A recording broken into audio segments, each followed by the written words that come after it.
नमस्कार, Manisha secret recipe या चॅनलमध्ये सर्वांचे खूप खूप स्वागत आहे। तर मी आज घेऊन आली आहे एक रेसिपी, ती म्हणजे लहान मुलांसाठी, खास लहान मुलांसाठी ज्या आई आहेत त्यांना खूप टेन्शन असतं की टिफिनमध्ये काय द्यायचं, आणि जी लहान मुलं आहेत ते व्हेजिटेबल खाण्यासाठी खूप कंटाळा करतात। त्यामुळे व्हेजिटेबल खाऊ घालण्यासाठी आईंची खूप धडपड चालू असते। तर तुम्ही पत्तागोबीची जर भाजी या पद्धतीने बनवली तर तुमच्या मुलांना नक्की आवडेल। तर या पद्धतीने तुम्ही नक्की ही भाजी बनवून बघा। तर त्याच्यासाठी मी इथे कढईमध्ये तेल गरम करून घेतलेले आहे। तर चेक करायचं आहे आपल्याला, तेल गरम झाल्याच्या नंतरच इथे जिरे मोहरी घालायची आहे। तर मोहरी आणि जिरे घालून घेते मी। तर छान असं तडतडून घ्यायचं आहे। अर्धा चमचा जिरे आणि अर्धा चमचा मोहरी घालून घेतलेली आहे मी, आणि त्यानंतरच आपल्याला पत्तागोबी घालून घ्यायची आहे। पत्तागोबी चिरून घेतलेली आहे मी, बारीक चिरून घ्यायची आहे। तुम्ही जितकी बारीक चिरता येईल तुम्हाला त्या पद्धतीने तुम्ही चिरून घ्यायची आहे। तर मी इथे थोडी जाडसर ठेवलेली आहे, म्हणजे जास्त जाड नाही आहे, पण तुम्ही जर बारीक चिरायची असेल तर तुम्ही बारीकही चिरू शकता। तर पत्तागोबी आपल्याला टाकून झाल्याच्या नंतर इथे हळद घालायची आहे। अर्धा चमचा हळद घालते मी, आणि तिखट कमीच घालायचं आहे। हे आपण लहान मुलांसाठी रेसिपी बनवतोय, तर तिखट तुम्हाला जर नसेल घालायचं तर तुम्ही नका घालू, पण थोडंसं चवीनुसार तिखट घालायचं आहे यामध्ये। तर माझी जी मुलगी आहे तिला ही भाजी खूप आवडते, खूप आवडीने ही भाजी तिला आवडते।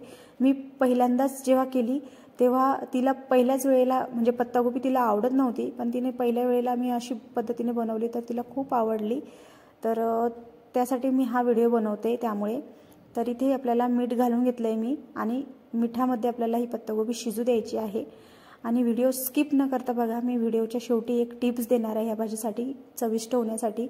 तर तुम्ही जर माझ्या चॅनलवर नवीन असाल तर माझ्या चॅनलला नक्की सबस्क्राईब करा आणि बेल आयकॉनला क्लिक करा, ज्यामुळे तुम्हाला माझ्या नवीन रेसिपींचं नोटिफिकेशन मिळत जाईल। तर इथे आपण मिक्स करून घ्यायची आहे भाजी, थोडी हलवून घ्यायची आहे सराट्याने, आणि परत झाकण ठेवून परत आपल्याला शिजून घ्यायची आहे। तर तुम्ही बघू शकता आपली भाजी आता शिजतच आलेली आहे। तर थोडीशी कसर राहिलेली असतानाच आपल्याला यामध्ये मी इथे लसण घालणार आहे।